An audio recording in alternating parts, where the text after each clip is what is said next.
Hello and welcome back to another episode from Driving Britain. Today we're going to be looking at an American reacting to 18 cultural differences between the USA and Europe.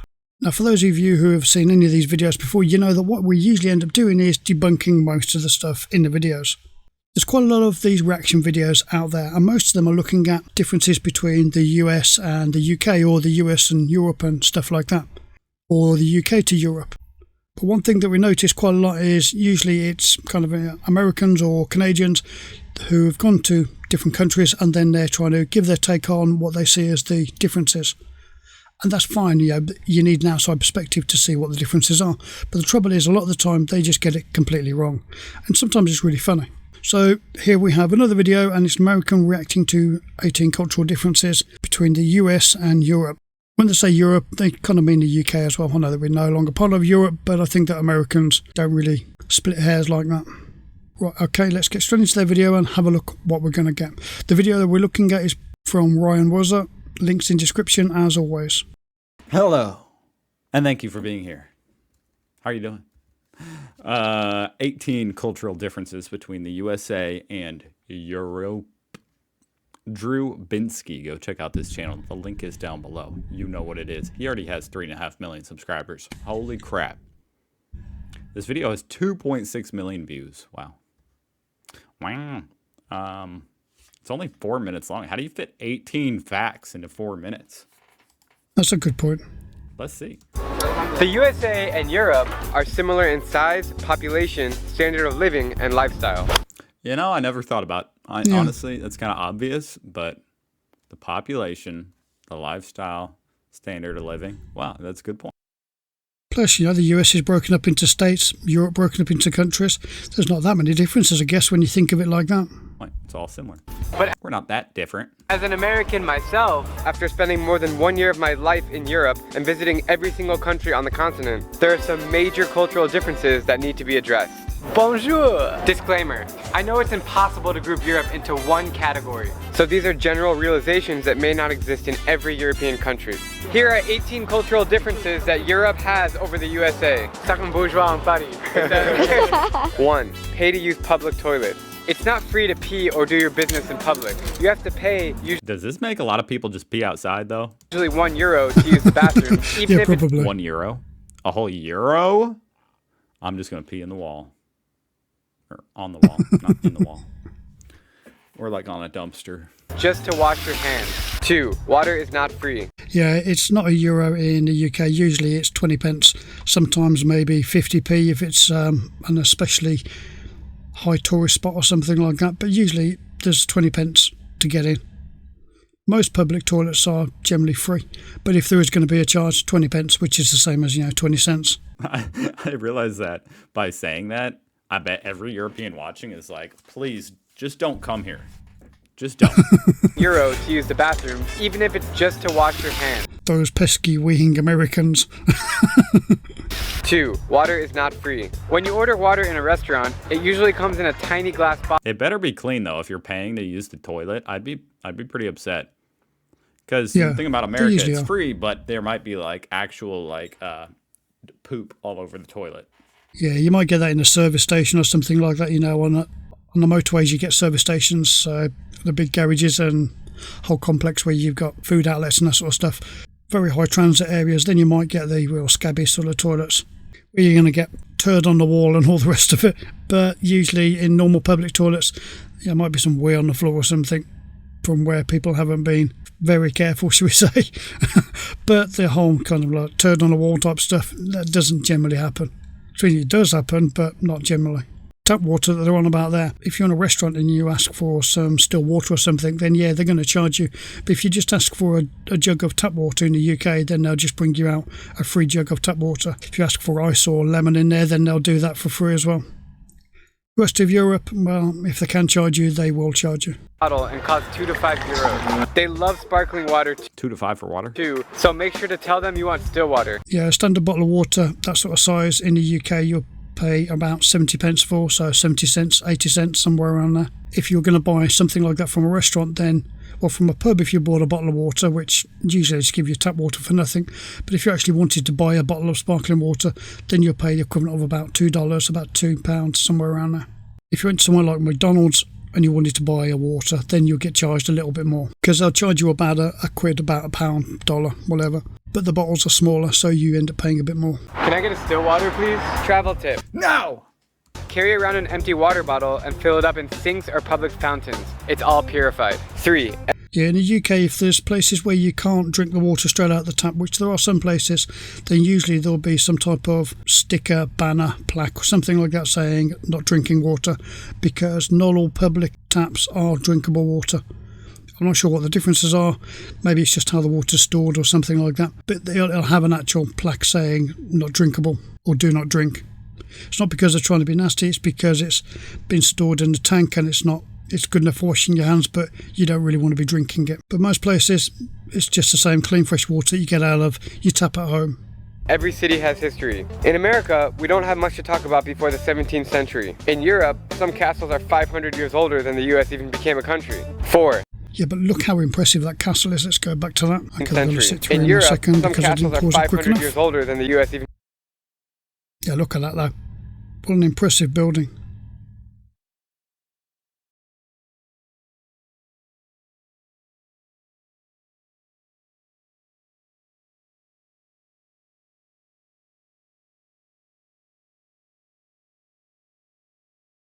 became a country. 4. They drive less. Public transportation It's crazy to think about.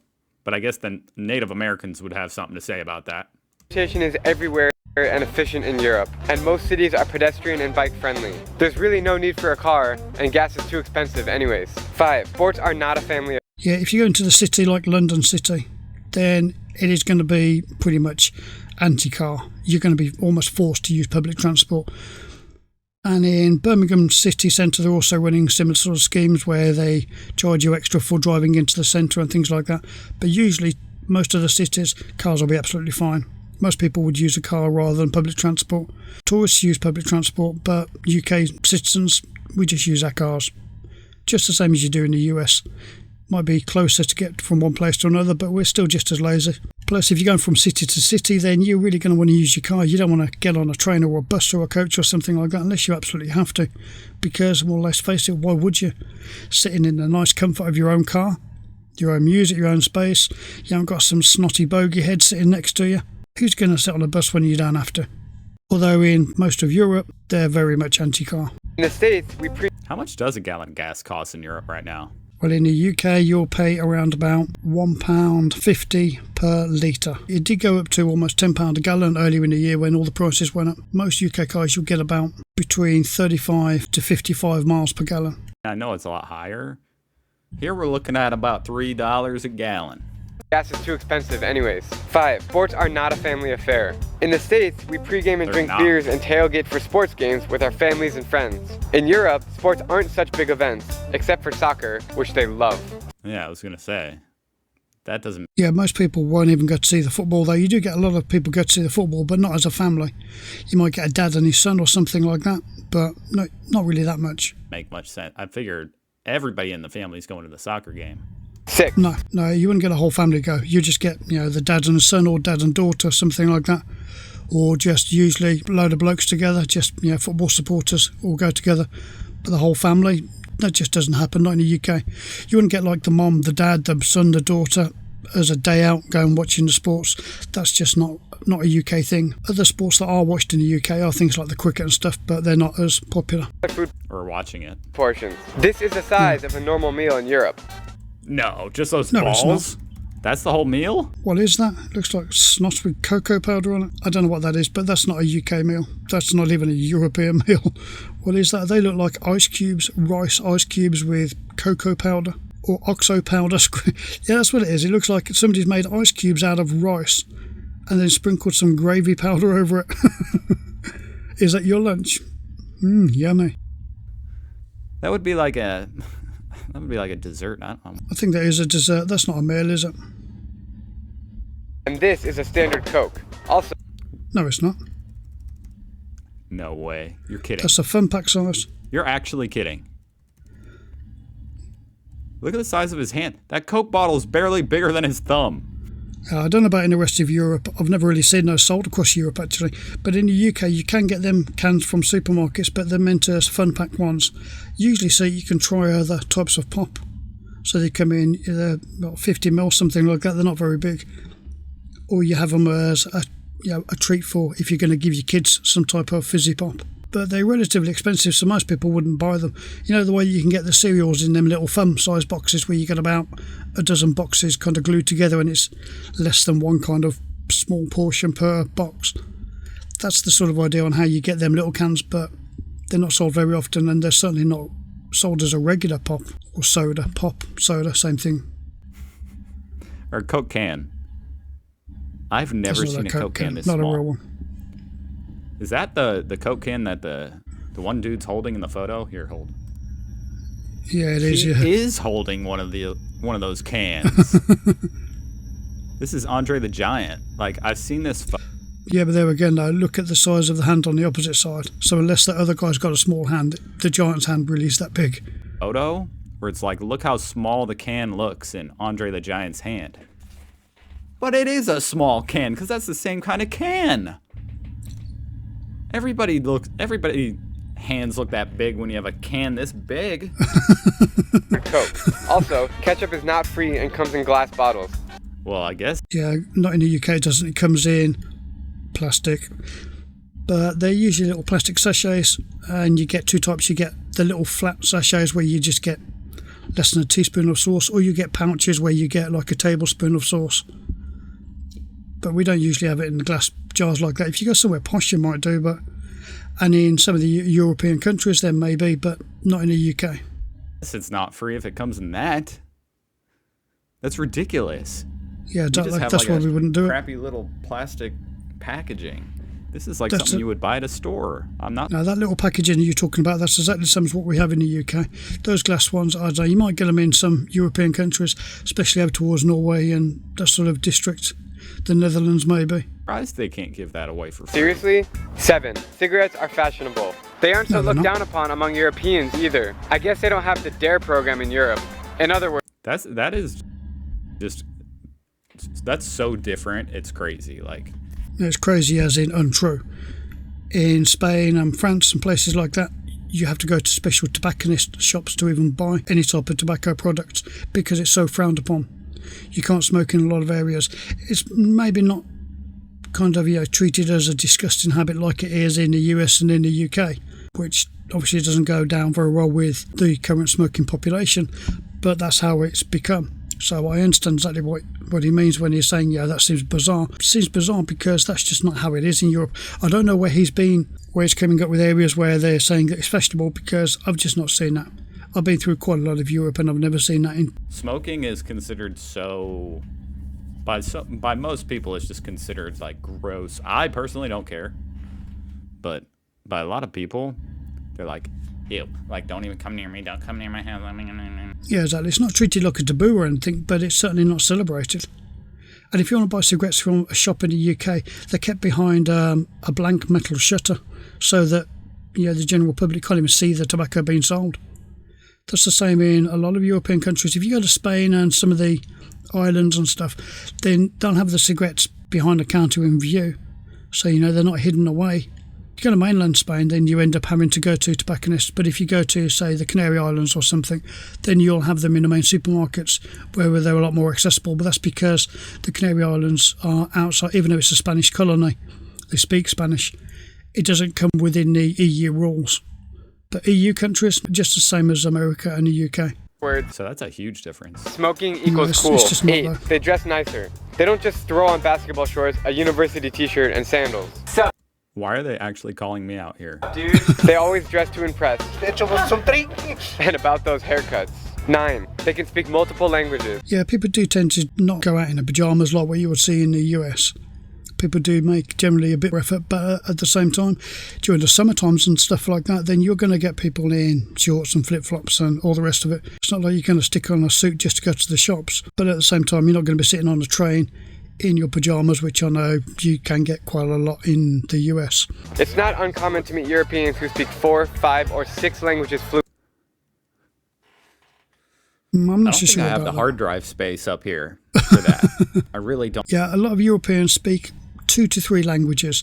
They speak their own language. They'll speak English, and quite often someone from Germany will probably be able to speak Spanish. Someone from Spain or France might well be able to speak Italian or German. But people from the UK, we're just the same as everybody from the US. We're lazy.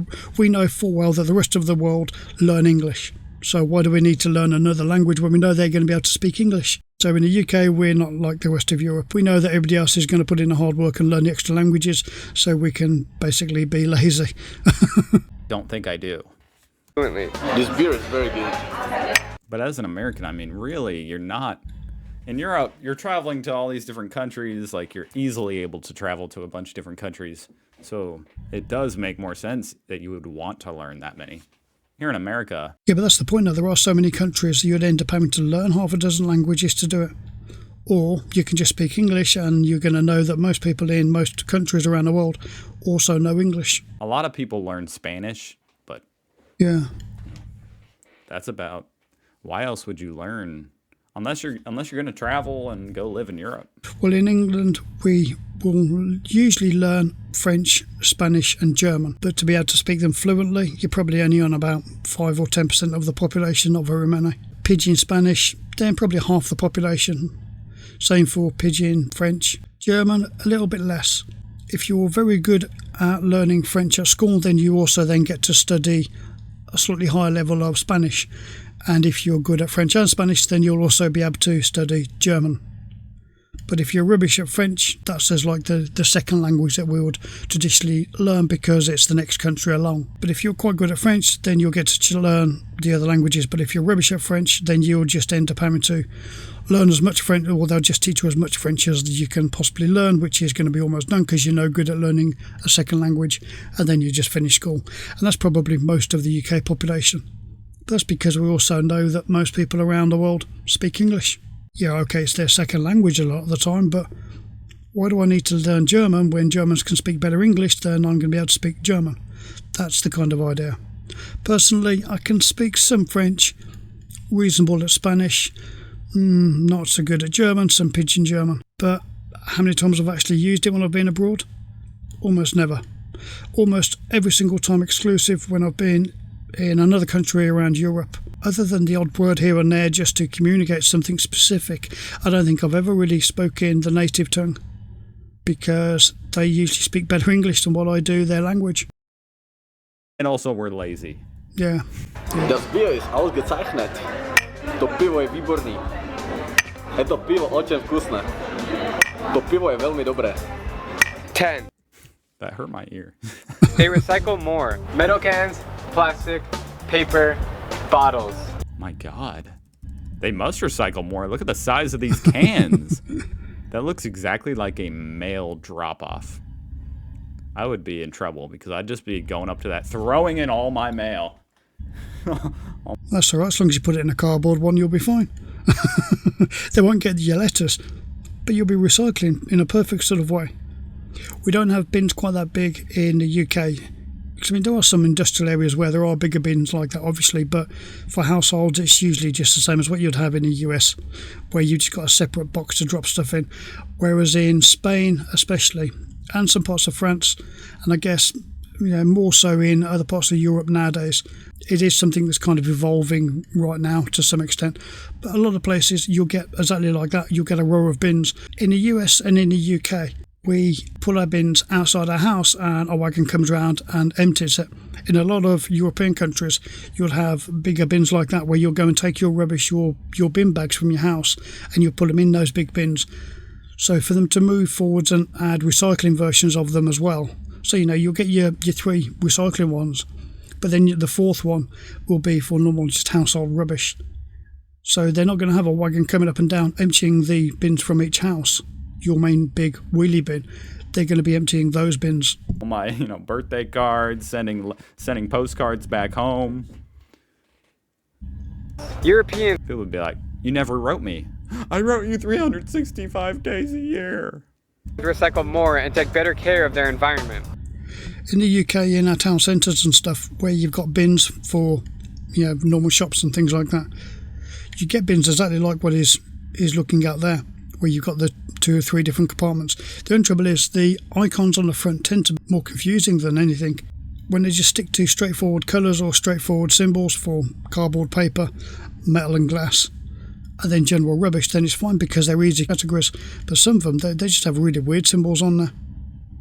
So half the time, even though they've got the bins to do recycling, nothing gets recycled because everybody doesn't know what to do and they just dump it in the normal waste one. In Germany, the government incentivizes you with 25 cents for returning an empty bottle. Empty water bottles can make you rich in Germany. Many Americans seem to throw trash on the streets without... When you take your bottle in Germany, how do you get recognised to have returned it? When we used to have something like that on glass bottles, it used to be 5p, 10p and like return stickers on the top of the bottle, actually printed on the lid itself for like screw caps on bottles of pop. And you used to be able to take them back to your local off-licence, like your local wine and beer selling shop, and you would get a refund for it. You'd get your 5p back for your bottle or your 10p back for the bottle. Nowadays, I don't think anybody does it in the UK. Thinking about the consequences. 11. Coins actually... Screw those people. Yeah. They're definitely out there. He's right, but no. Yeah, people do drop litter, but not very often. Nobody likes them. Actually matter. Don't lose your euros. This handful of coins is 20 euros. That's 20 poops. Or 24 US dollars. If these were quarters, it'd be about $3. See the difference? 12. Toilet. Oh my gosh. That is a big difference. Well, yeah, but that's just because they're different coins, different values. That's like holding up 25 1p coins and saying, don't throw them away because if these were pound coins, then it would be a lot more in value. I'm not really sure I understand what he's on about there. A euro is worth more than a quarter. Let's have 2 buttons. Well, yeah, because a euro is the equivalent of, it's like, say if we round it to easy numbers, forgetting the exchange rate, a euro is about the same as a pound, which is about 100 cents, which is about $1, isn't it? So 1 euro, 1 pound, $1, it's all about the same thing, give or take 10 cents up or down. This makes a lot more sense, right? Big ones for Because poop. your quarter, I'm guessing, is 25 cents, isn't it? Hence the name. Small one for pee. Sometimes we're starting to get those, like a little bit, just a little bit. I think I've probably seen about 3 of those so far in my life, but it's becoming more common. Save a lot of water. Yeah, we do have them quite a lot in the UK, but I think that most people just press the big button either way. For every flush. Also, bathroom sinks are tiny. It's like for little kids. 13. Yeah, they're not tiny just for the sake of it though. They're tiny if there's no room to put an extra bathroom there. If it's, like a small cafe or something and they've got to or they want to provide a bathroom, then sometimes it's just that there's not enough room to put something bigger in there. Don't forget, a lot of countries in Europe are a lot smaller than, well, obviously states, and definitely smaller than the US itself. Taking the UK, for example, we're quite a small island in the North Atlantic. I know that we have a big reputation, but in actual physical ground, we're a pretty small country, and our houses are quite small in comparison to US houses. So if you're going to have an extra bathroom that you're going to put in downstairs in the house, so a bathroom that wouldn't normally be there, but you're going to try and fit it in somewhere, then you're going to end up having slightly smaller stuff in there because you're kind of squashing it in there. Electric cars. It's more and more common to drive small electric cars in Europe. Once again, better for the environment. And you can pull into these parking spaces and you charge it. It's so simple. 14. Fewer trash. Yeah, electric cars are more towards the Netherlands sort of direction rather than the UK. It is taking off across the whole of Europe and the UK. But I think that France and Spain are about the same sort of pace as the UK, whereas towards Netherlands and Germany, they're a little bit further forwards. Cans. I never have this problem back home, but in Europe, it always seems like there's a trash can every 2 miles. But believe it or not, the streets are clean. 15. Street signs are tricky. Can't find the street sign? If you're in a town centre or somewhere where you're likely to have rubbish, by a food outlet or something like that, then you're going to get a bin there, but you're not going to just have them randomly scattered everywhere. You're going to have them in specific locations, places where you're likely to have litter, next to a shop and stuff like that. So there's less trash cans, but the streets are more clean. That's just embarrassing for us. Look on the building. It's usually there. 16. Dinner is an all... Yeah, I think that's something you see a lot in France, isn't it? Where they stick the street sign on the buildings. Night activity. Expect to spend 3 or more hours schmoozing and eating with your friends at the dinner table. In the US, if we wait more than 5 minutes to get our check, we talk to the manager. Don't be in a hurry. No, you don't. If you go out for an actual meal with friends or something like that, then you might be there for a couple of hours because you're just slowly eating your meal. It's a big social event sort of thing. You're not just gobbling down the food. If you're going out as a couple, then you might be there for an hour and a half maybe. If you're going out as a family for a big birthday meal, then maybe 2 hours. But if you're just going out somewhere to eat, then you're going to be there for as long as it is to eat, which is probably an hour at the most. If you're going to dinner with Europeans. 17, they 3 hours. That's just not true. Regularly? No. Man, that would be a very special occasion, and the waiters would hate you, honestly. Yeah, exactly. If you're going for like a birthday party and there's 24 of you all crowded around a mass of tables, then sure, that might be a bit of a long-winded thing, because it's a really big thing. Yeah, a lot of people, big occasion. For a normal meal, 3 hours. I don't know where he's been eating. I think he's just got some very unique friends. Unless you kept ordering food. If you kept ordering food, ordering drinks, then okay, stay as long as you like. love the outdoors. Well, You'll notice this by seeing... You'd have to. You wouldn't be able to just hang around there for 3 hours. If you wasn't ordering food, then you'd be expected to leave. tons of parks and outdoor cafes all over Europe. They love their leisure time, and they don't use their phones as much as we do. 18. Oh, I don't know about that. I think that phones are just as integral to everybody's daily life in the UK and Europe as what they are to people in the US. We have got quite a lot of parks, and we do like outdoor time as much as possible, and leisure time and things like that. But we'll tend to take our phones with us, even if it's just playing music on it. Longer That's a good thing. vacation. Many European countries, like France, we do, have yeah. 6 or more weeks of vacation, or holiday as I call it. It must be nice. In the US, 2 weeks would be generous. So, what do you... Yeah, in the UK it's about 5 weeks, 4 or 5 weeks, depending on your circumstances, national holidays and that sort of stuff. Plus, the longer you're with a company, then you kind of earn more holiday days and different things like that. And whether you're part-time or full-time, so there's some differences, but it's between 4 to 5 weeks in the UK. Some of the European countries a little bit more, some about the same. The other thing that we get different in the UK and Europe compared to the US is maternity leave. In the UK, I think women get a year off to have a baby. Some companies will even give paternity leave, so the dad also gets 3 months off when the baby's first born as well. What do you guys think? Did I miss anything on this list? I'd love to know your thoughts. My thoughts are that half of the stuff that you said is just a little bit wrong. I think that maybe some of the areas that he's been to, some of the countries around Europe, then they do have their own quirky little ways, and he's probably come up with that. But generalising across Europe, I think he's way off on quite a lot of points. No, Drew, I think you nailed it. Oh, no, he didn't. What do I know? And I know that the UK is no longer part of Europe, but we're kind of still very much the same with the things that we do, and the way that people behave, the types of rules and regulations, how advanced or behind we are with different stuff like electric cars. The UK and Europe, we're all very, very similar. More you go towards the Danish sort of area and Germany, then they're more forward with electric cars and doing away with cars and being greener and stuff like that. France and Spain, they're still very much like the UK. It hasn't really changed that much. So I guess you could say that the biggest environmental sort of changes come from Germany and the Netherlands and Sweden type direction, leading outwards across Europe to France, Spain, UK. Then I guess eventually all the way across the water to the US, because a lot of those sort of things don't tend to come from the US, even though that's where a lot of the electric cars are being manufactured. It seems like the US is probably the slowest to take on board all that sort of stuff. That was an awesome video. Go check out his channel. Link is down below. Thank you for watching. Okay, he's obviously at the end of his video. His link is, like he said, in the description. Okay, quite a lot of stuff doesn't really apply to the UK from what he said in there. Some people say, why do we make reaction videos of reaction videos? And it's for this exact reason, because someone will make a video about a country, and then you'll get usually an American make a reaction video to it. They see this different stuff and they think that it's all completely true. Half the time it's more of a spoof video than anything, and they just don't know. They really think that these are how things are. So that's kind of why we do it, because one, it's quite fun and entertaining, but also we just put a few half-truths right, and we also just correct the things that are just outright bizarre and completely, totally wrong. Okay, if you think there's stuff that I've been completely wrong with, which I'm sure there's going to be a lot, there's bound to be different places throughout Europe where you're going to be saying, hang on a minute, we do that, what are you talking about? Or, no, we don't, we charge this for that, and so on. Put it in the comment section.